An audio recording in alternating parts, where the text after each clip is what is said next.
اهلا بيكم في حلقه جديده من حكاوي سقراط. والنهارده معانا فيلم مصري من العيار التقيل، اكشن تلاقي، كوميديا برضه تلاقي، نجمين كبار برضه هتلاقي، ومعانا مخرج راجع يقول للسينما انا لسه موجود. احنا النهارده قدام تجربه كانت منتظره من جمهور كبير. يلا بينا نتكلم عن فيلم احمد واحمد. عندنا احمد الكبير اللي بيجسد دوره احمد السقا، مدرس كيمياء محترم جدا، ولكن بيحصل له حادثه غريبه وبيفقد الذاكره، وبالصدفه بيرجع من السفر احمد الصغير ابن اخته، واللي بيلعب دوره احمد فهمي، وده بقى مهندس ديكور راجع من السعوديه بس علشان يتقدم لحبيبته ضحى، واللي بتلعب دورها جيهان الشماشرجي.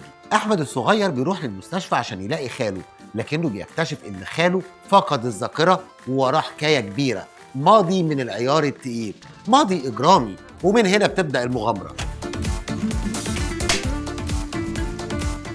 المخرج أحمد نادر جلال بيرجع لنا بقى بالفيلم ده بعد فترة أعمال مش مقنعة قوي، لكن هنا بنشوفه راجع لنا بطاقة مختلفة تماما. أول مشهد أكشن طويل في المستشفى كان معمول بحرفية رهيبة، بتصور بإيقاع حيوي وبيحطنا على أول البداية بتاعت الفيلم. كان في روح كده من أفلام أوشن 11، في شوية تفاصيل وتنظيم وتنفيذ للخطة، وكأنه في لمسة هوليودية مقصودة. ومش عايزين ننسى ان احمد نادر جلال صاحب اقوى الضربات في تاريخ اغلب الفنانين، واحد من الناس وابو علي في تاريخ كريم عبد العزيز كان احمد نادر جلال، وفيلم كده رضا بتاع احمد حلمي برضه كان احمد نادر جلال.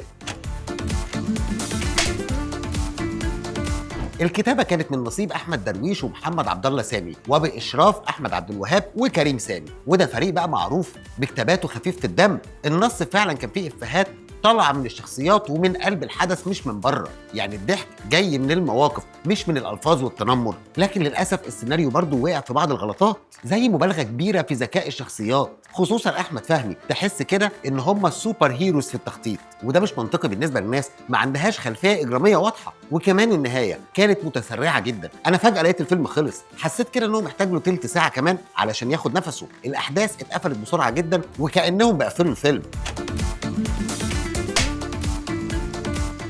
احمد السقا بيرجع لنا بدور مركب فيه جد وفيه هزار، شخصيه فيها شويه من شخصياته القديمه بس بنضج ملحوظ، حضوره قوي واداؤه فيه توازن كبير. احمد فهمي بقى مفاجاه تحفه، وخصوصا انه طالع من قالب الكوميديا التقليديه، اشتغل على منطقه جديده ونجح بنسبه كبيره جدا. جيهان الشماشرجي من احلى والذ الادوار اللي في الفيلم، اداء طبيعي وخفيف وبتعرف تاخد الكاميرا في مشاهدها. التصوير في مشاهد الاكشن وخصوصا في منطقه وسط البلد كان ممتاز، كادرات بتخدم الحركه فعلا، وفي توظيف حلو قوي للمكان، والمونتاج كمان حافظ على ايقاع ممتاز من اول الفيلم لاخره، لكن التلت الاخير اتسرع شويه، وده اللي خلى نهايه الفيلم تحس انها ناقصه شويتين. فيلم احمد واحمد مش اعظم حاجه بس خطوه كويسه جدا في سكه افلام الاكشن الكوميدي، اخراج كويس، تمثيل متوازن، كوميديا خفيفه. كان ممكن يبقى احسن بكتير لو النهايه كانت خدت وقتها، لكنه فيلم صيفي ممتاز. تقييم سقراط للفيلم 8 من 10. لو بتحب الافلام اللي فيها مغامره وضحك واكشن من غير دم كتير ولا نكد، يبقى فيلم احمد واحمد هيمشي معاك اخر مزاج. وبكده تكون خلصت حلقتنا النهارده من حكاوي سقراط، وما تنساش تقولي رايك في الكومنتات وتعمل شير للحلقه مع اصحابك، واستنوني في حكايه جديده من حكاوي سقراط، واوعى تنسى سقراط دايما هو اللي عنده الحكايه الصح. سلام يا ابطال.